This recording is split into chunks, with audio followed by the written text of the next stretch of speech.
Well, hello, my valued listeners, and welcome back to another episode of Living in Your Power. I'm your host, Dr. Marlene Greenleaf, and we're continuing our October journey through the power of presence, reclaiming stillness, strength, and sacred space. So far, we've explored the power of slowing down and protecting your peace. But today, we're going even deeper because there's a specific kind of strength we don't talk about enough. And that is the strength to stay still when everything in you wants to move. So let's get into it. In a culture obsessed with movement and momentum, stillness can feel uncomfortable. But here's what I know. Our stillness is not weakness. Stillness is not laziness.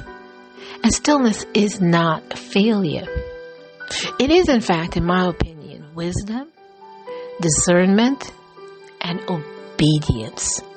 Because there is power in saying, I don't have all the answers right now, but I trust the one who does.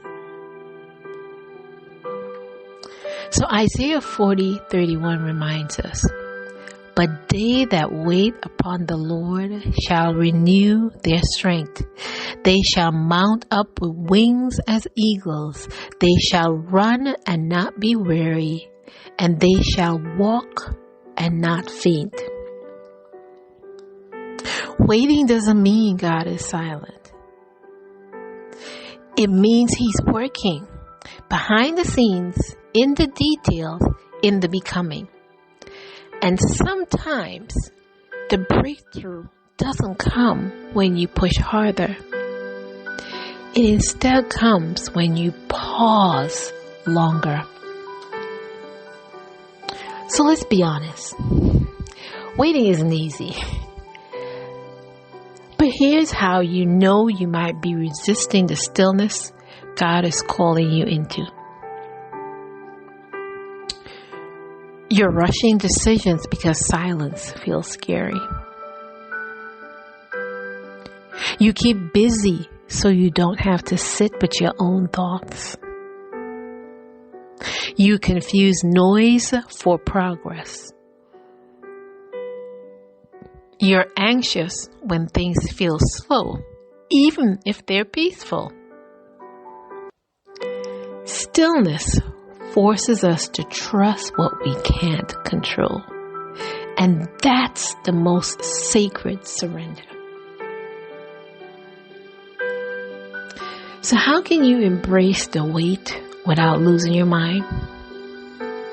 Here are 3 things that I've tried that I want to share with you. First, create rhythm in the rest.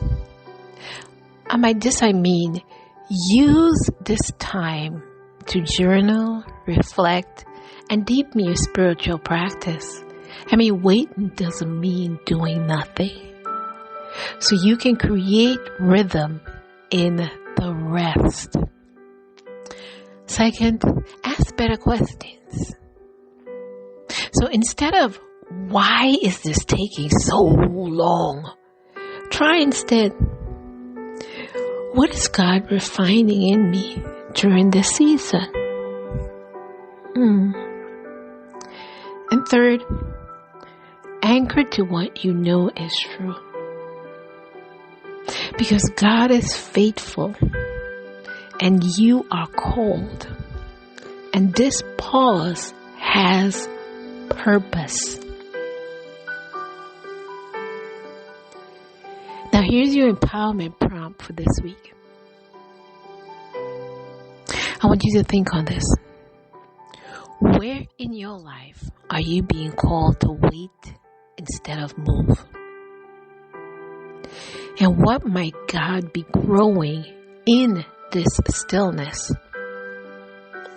So of course I want you to write it down and release the pressure to have it all figured out and just be still. still. So I'm going to repeat that again. Where in your life are you being called to wait instead of move? And what might God be growing in this stillness? So again, write it down and release the pressure to have it all figured out and just be still. So in closing, I want to again remind you that waiting does not mean you're stuck. It simply means you are being strengthened. So give yourself permission to be present in the pause. Trust the timing, trust the process, and trust God. Now I too am in a waiting season. And I just want you to know that yes, the waiting can at times seem insurmountable, but just remember that. Trust the timing, trust the process, and above all, trust God. So I want to thank you again for sharing this moment of stillness with me. And I'll be back next week with the final episode in our October series, one that will bring everything together with grace and boldness. So until next time, dear listeners, I want you to continue to live boldly in your power today. And if it gets tough, just breathe. You still got the strength to rise. So I want you to remember to just be still. Until next time, dear listeners, continue to live in your power.